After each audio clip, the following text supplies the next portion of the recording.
Good morning. Good morning. Good morning. Good morning. Good morning. Good morning. Good morning. Good morning. Good morning. Good morning to you. That was a good one. Or wherever this is going to find you, happy second day of April. And what a beautiful couple of days we've been experiencing here, at least in Cincinnati. Welcome to This Morning with Tiff Potter. This is a daily companion audio show. If you want company when you get up around 8 a.m. every day, you press play. It's rooted in Cincinnati, but it is made for wherever you are. Today, what is the oldest living thing on Earth? Do you know? I'll have that. We also have a new personality marker, something that we're going to talk about that has become, at least in my circle, one of our biggest identity markers. One of the biggest things we're talking about is essentially what I'm saying at the top of your feed. And then lastly, your first date stories brought to you by some of our regular This Morning listeners. And speaking of, let me do a little temperature check here.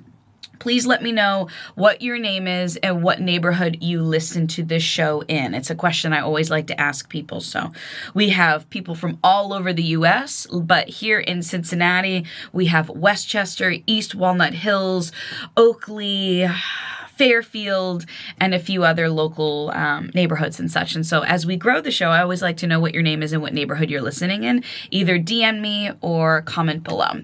Okay, the oldest living creature on Earth is in fact still alive and well, despite some internet rumors that came out that Jonathan, the turtle, died. And that was a scam on the internet. The death of Jonathan the Turtle was a scam on the internet searching for crypto. What has our world come to? No, I actually found that Jonathan was like the story behind Jonathan's very interesting to me. I came across this on Instagram. If you don't follow Complex, it's one of my favorite follows. He's 193 years old. Born, if you can't do the math fast enough, he was born back in 1832. The turtle is huge and nearly 200 years old and is the oldest known land animal alive and is still alive and well, despite the reports on the internet that he had died. In fact, it was someone claiming to be Jonathan's veterinarian and looking for crypto dollars. I don't really know how those three things come together, but wow, what a bold person. What a bold person to come out on the internet and say that. His handler, Jonathan the Tortoise, is very much alive. I believe on X, the person purporting to be me is asking for crypto donations. So it's not even an April Fool's joke. It's a con. Damn. The internet was a wild place to be yesterday. I forgot that people still participated in April Fool's foolery. But I got a few times on the internet. Like I got my gym, I go to Body Alive in Cincinnati, announced that they were doing 2 hours hot Pilates classes. And I sent that to my friend. I was like, is this illegal? Is this even is this safe? She's like, girl, scroll to the bottom. I'm like, damn. I got got. So Jonathan the Turtle is still alive. Please let me know if you also got. I forgot actually before we move any further into the show to check in on you. Are you okay? Usually right around this time we're like, what's up? What's top of mind? What's top of your mental feed? What's going on in your group text? What's going on at home? What's going on in here? You good? You thinking about anything lately? Feel free to get it off your chest and leave me a voice note. I'd love to have you. Okay, other big news. Artemis 2 had a textbook liftoff, the first trip to the moon at 6:35 p.m. last night since back in the 1970s. I'll play a clip for you. Far as 25 inches. 4, 3, 2, 1. Booster ignition. And liftoff. The crew of Artemis 2 now bound for the moon. Humanity's next great voyage begins. I had to Google, why are we going back to the moon? Here's what Gemini told me. NASA is returning to the moon through the Artemis program to establish a sustainable, long-term human presence, using it as a vital testing ground for future Mars missions. The key goals include developing technologies for living in deep space, accessing water, ice at the lunar South Pole for fuel, and maintaining geopolitical leadership in the space exploration. It's giving space race against Soviet Union again. This is a stepping stone to Mars. The moon is a close, safe, proving ground to test technology to test technology and to train astronauts for much more difficult long-term journeys to Mars. That's wild. The lunar South Pole contains water ice, which can be used to produce drinking water, breathable oxygen, and hydrogen fuel for a spacecraft. NASA is partnering with commercial companies like SpaceX and Blue Origin and international agencies to build a sustainable, cost-effective infrastructure, including the upcoming Lunar Orbit Station. Wow. The U.S. aims to maintain its leadership in space exploration, with China actively targeting moon landing by the end of 2030. And economic opportunity. This initiative seeks to unlock economic benefits, including potential lunar mining of resources. Oh my God. So they're going to go up there. They're only up there for 11 days. I don't think they're landing on the moon. They're just like orbiting around it.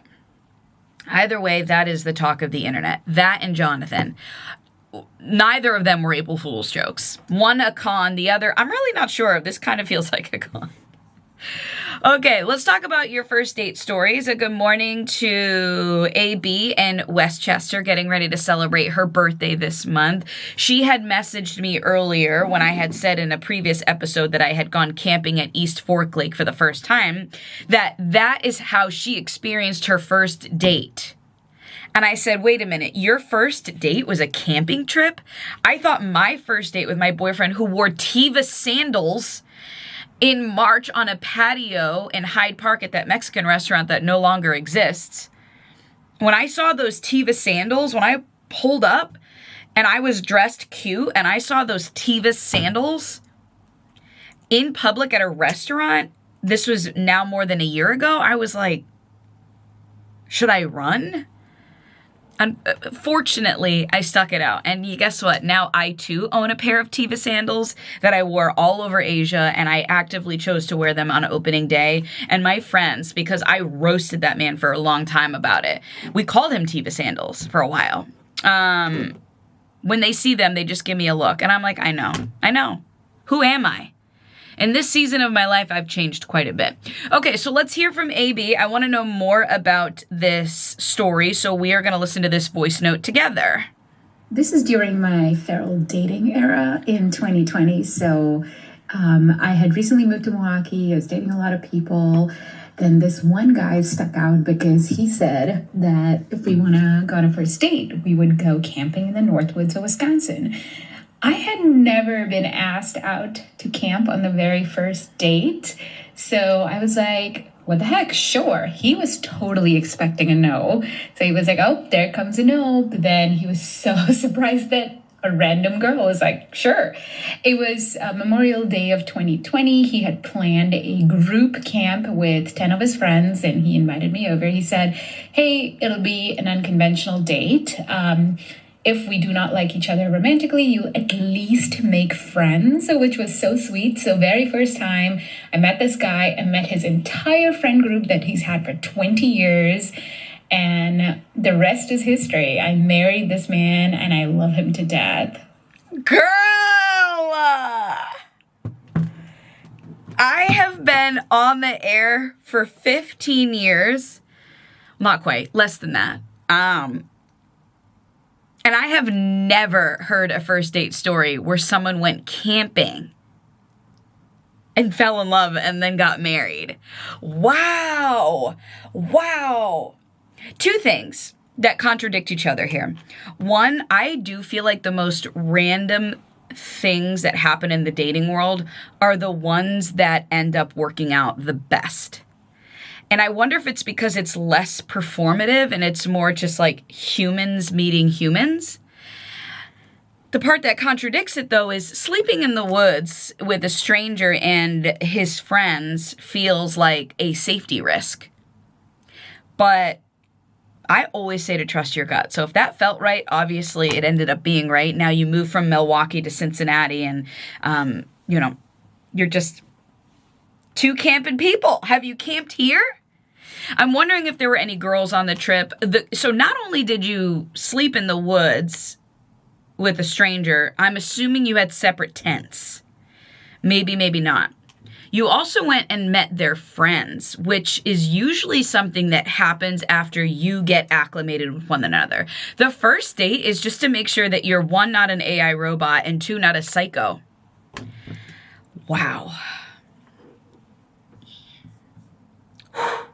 Girl, I don't think I've ever heard of anything like that. If you two have a story, please share with me. I've, like I said, been on the air for quite a bit, and I've never once met someone that went camping on a first date. All right, let's check in with Josh. Josh also left me a voice note, not quite on the dating story, but I always like to check in with him as a regular This Morning listener. Welcome to the headquarters. Hey, Tiff, good morning from the cold beer guy. Just getting to the first stop. Like, oh, here we go. Hopefully it don't rain all the rest of the week. Right. Yeah, the whole TSA thing, we're flying out Monday to go to Disney and really hoping it's not too crazy. Can't be sitting at the airport with a 3-year-old for... No. Whew.